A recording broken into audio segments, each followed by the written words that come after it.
Hey guys, okay, we're going to be changing the rear differential fluid in this 2007 Dodge Caliber. It's going to be same for all the Dodge Calibers with 4x4. So your rear diff is back here. We're just going to take the fill and drain plug out now. Okay, so you got a drain and a fill plug. You should always loosen your fill plug first, just to make sure it does come loose, because if it doesn't, you're going to have a hard time filling it back up. So this one happens to be a 24, and it came off pretty easy. I put some penetrant on here 15-20 minutes ago, so maybe that helped. And then you're going to need a 10mm hex head wrench for the drain plug. Just make sure that goes in there.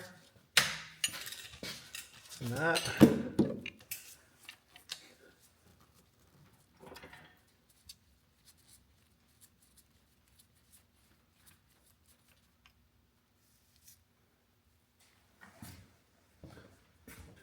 And while that's draining, just so you can see, there is a magnet on the end of the drain plug. I'm going to clean that off.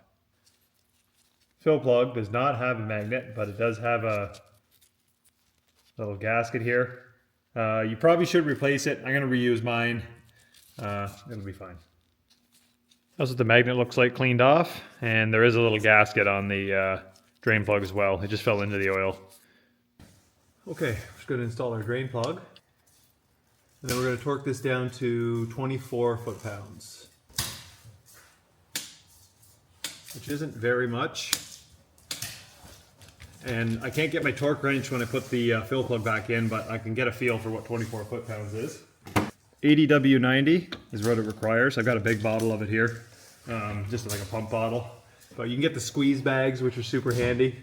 It only takes about 500 milliliters, half a liter. But I'm going to stick this hose in there, and I'm just going to start filling up, and basically just going to fill up until you see it dribble out the hole, and then we'll put our plug back in. Okay, so you can see we got a little bit coming out there. Put the fill plug.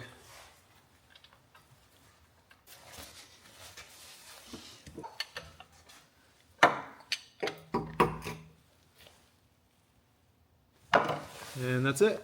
Good to go.